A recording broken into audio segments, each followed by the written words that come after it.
Hi, everyone. I'm here today with Carly Malatskey. Carly is a recent graduate from Stanford University, and this summer she launched the SheLeads with Carly podcast, which is a podcast that interviews powerful female leaders from all industries.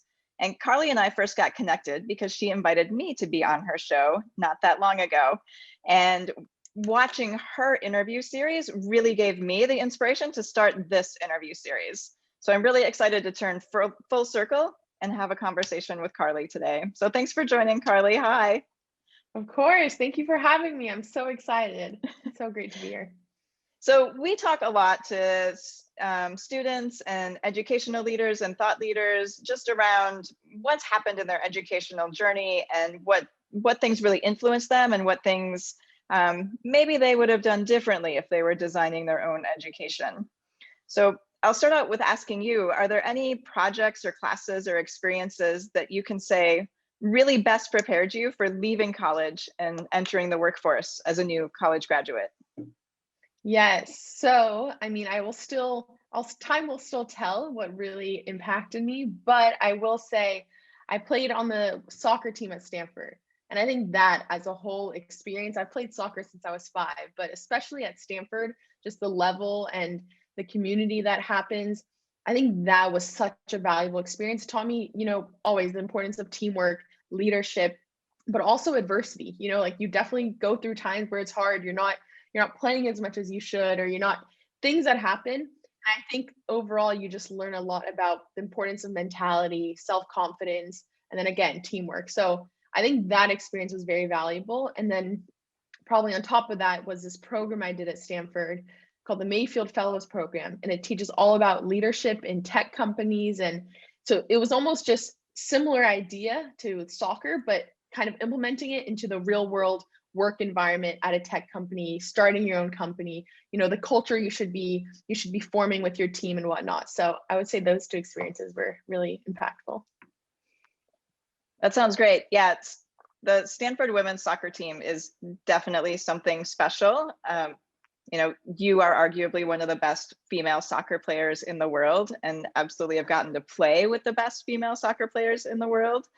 So I can only imagine what the pressure is of that, not only like from a college, but just from a worldwide perspective, because everybody is watching, and Yeah, the lessons definitely. and the teamwork and the leadership that you gain from that. Definitely. So you've recently graduated and now you're in a boot camp experience. So I guess there's a lot of talk around college and if college is really necessary and if it's something that we need to do. So what are your thoughts on, was college necessary, college soccer aside, because that was, definitely part of your experience. But the academic side, do you think college is really necessary? And can you share, what you're doing now and why you chose to do a boot camp experience in addition to college? Yeah, it's such an interesting question. I actually have talked to a few people on SheLeads who have invested in this whole alternative education. And, there's a VC fund who are purely interested in the kids who aren't fortunate enough to go to college, but there's still so much potential. So it's a really good question. And I don't know if I have the answer because all I know is kind of from that college perspective.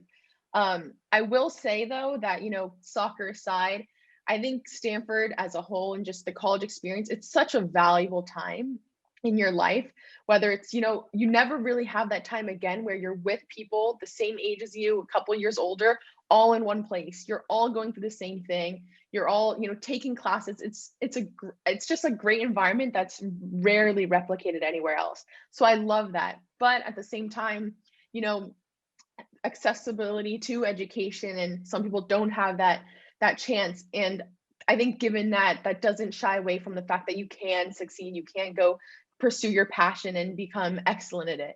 So I think there are so many ways to do that. And I think like going straight into work and working experiences, that's just as valuable. And you learn a lot in that you probably won't get from a college education. So it's definitely mixed, but I'll say that I definitely love my college experience. And then going back to, why am I doing a coding bootcamp right now? So I'm actually in Tel Aviv in Israel, and I'm doing a full stack coding bootcamp. And the reason why I'm doing it is, I was telling Tanya before, but I didn't have that chance to I've always wanted to know how to code, and it's always just been this dark black hole essentially. And given what I want to do in the future in my career, I thought, like, I need to know what's going on behind the scenes, what the engineers are doing. I didn't want to just be blindsided and kind of have this still being a black hole.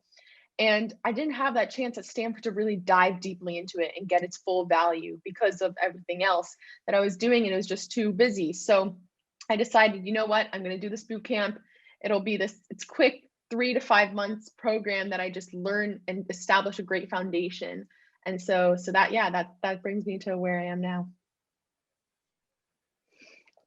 Fantastic.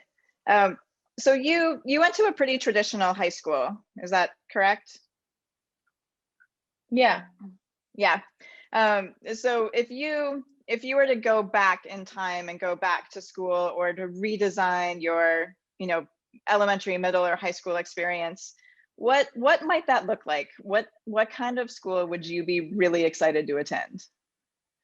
Oh, I love that question. I don't know if we've actually talked about this before, but education as a whole is in my mind, there's a lot of flaws that could be addressed.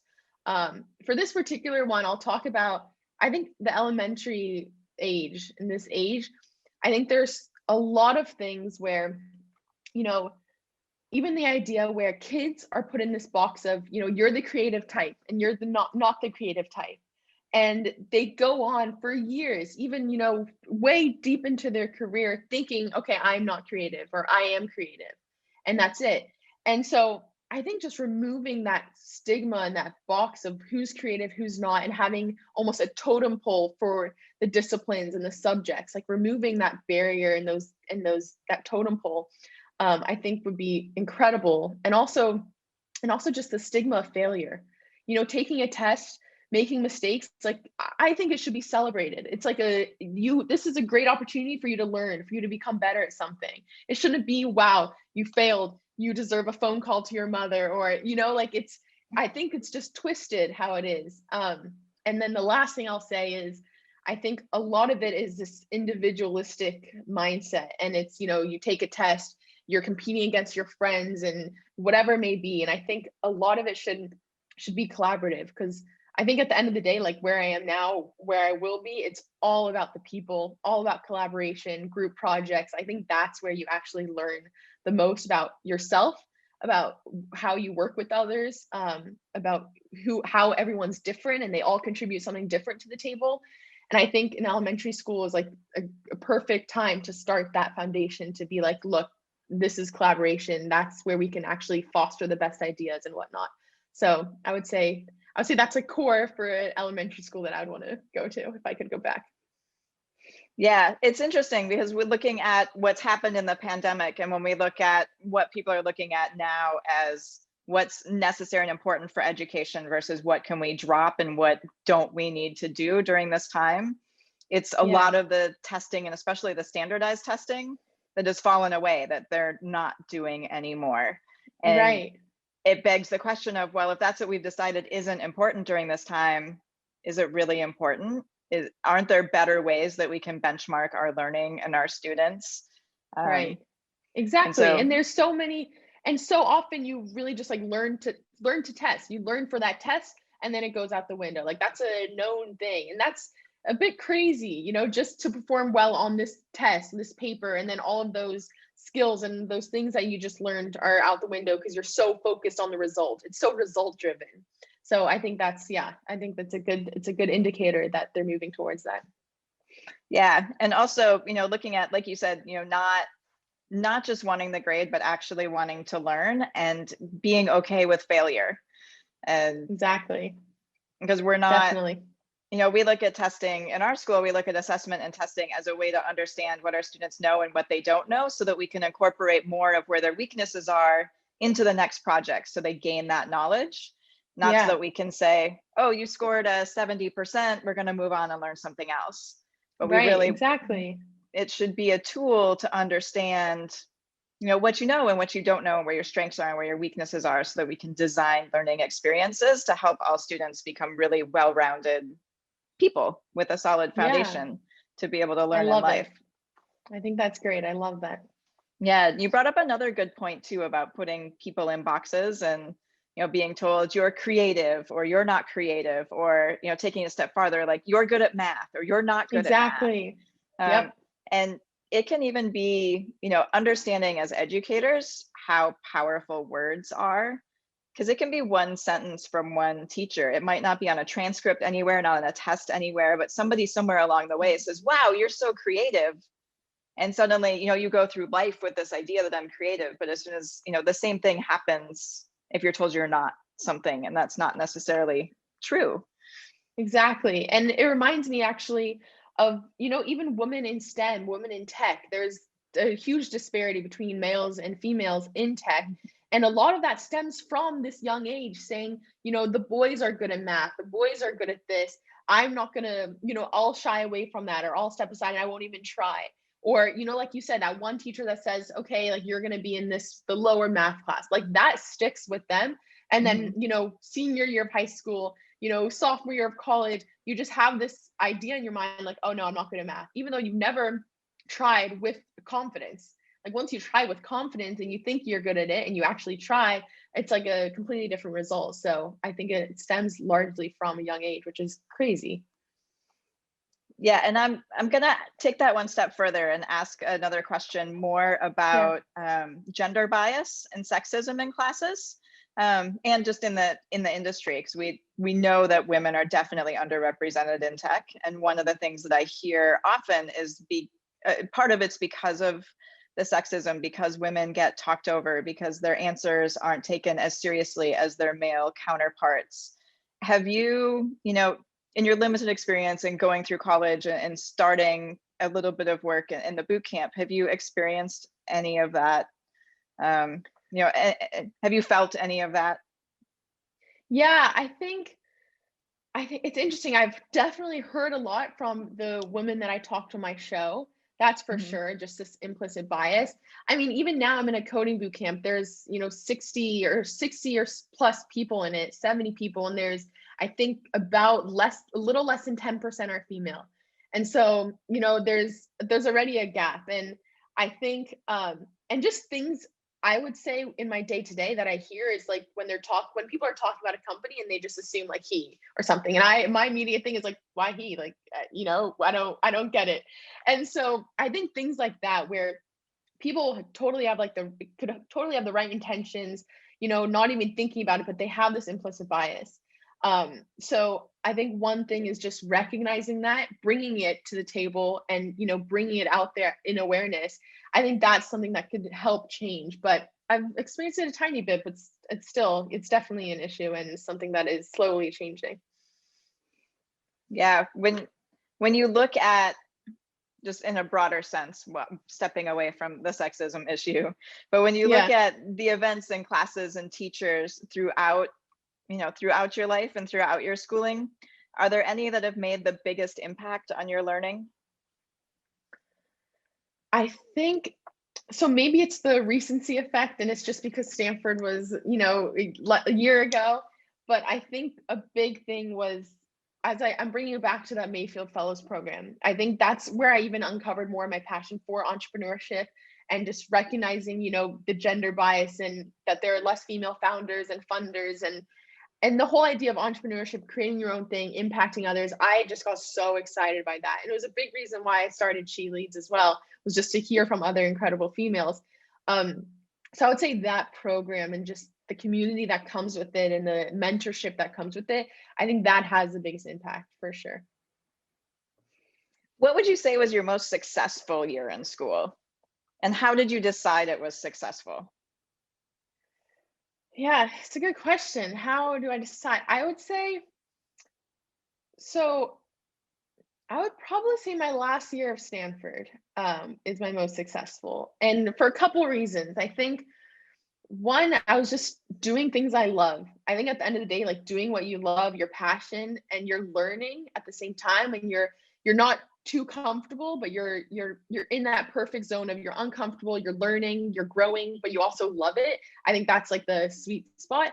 And I felt that oftentimes at Stanford in my last year, whether it's I was able to take a bunch of classes that I saw beyond just, the 4 years, and I saw into my career that I could apply to, which I loved. And then also just the Stanford soccer was also an incredible last year. So I think overall that was probably my best one. I think that's a solid definition of being an entrepreneur, is being constantly uncomfortable and learning and not knowing what's happening next, but still loving it and having fun. Exactly. Yeah. So how would you define success when you look, when you look back at school, you could look at, what was successful academically, but when you look forward into life and career and workforce, what does success mean? Yeah, I think success, it's similar, going back to the passion answer. I think success is where you're doing something that you're passionate about and you're excited and you look forward to doing, um, while also being in a state where you're learning and you're not getting too comfortable with what you're doing. Because I think, again, like, it's kind of what I mentioned, but I think that's when you're most successful, because again, like when you're doing the same things every day, yes, it could be great and you like it, but you're not growing as a person, you're not learning, you're not impacting other people's lives. So I think that's success, where it's your passion intersecting with growth. But also, I'm learning like every day the importance of relationships, importance of people, and I think I'll continue to learn that. But I think that's a big part of success, is just continuing to meet new people, continuing to be inspired by others, seek out mentors, seek out people who you see yourself being in 5, 10 years. So I think that's also a big part of, being active and then reaching success. Yeah, I'm fascinated that you list a whole bunch of different character traits and ways of learning versus like a job or a company or a thing or a place to be successful. And I think that's it's a real shift in thinking. And it goes back to what you said earlier in our conversation about, not being afraid to fail and really taking those risks to reach a successful point. But I think a lot of people, if you ask that question, it's, I'll be successful when I can buy a house, or I'll be successful when I run my own company, or I'll be successful when I run my department, or, there's always like a plateau that they're looking to reach. Right. But your answer was really, I'm successful when what I'm passionate about and how I can find ways to grow, collaborate together, and by building relationships and working with others. Yeah, because I think at the end of the day, like, it's who you are as a person. Can you look at yourself in the mirror and be like, I have done everything I can. I love what I'm doing. I'm being kind to others. I'm helping others, whatever it may be. I think that's, at the end of the day, that's what success is.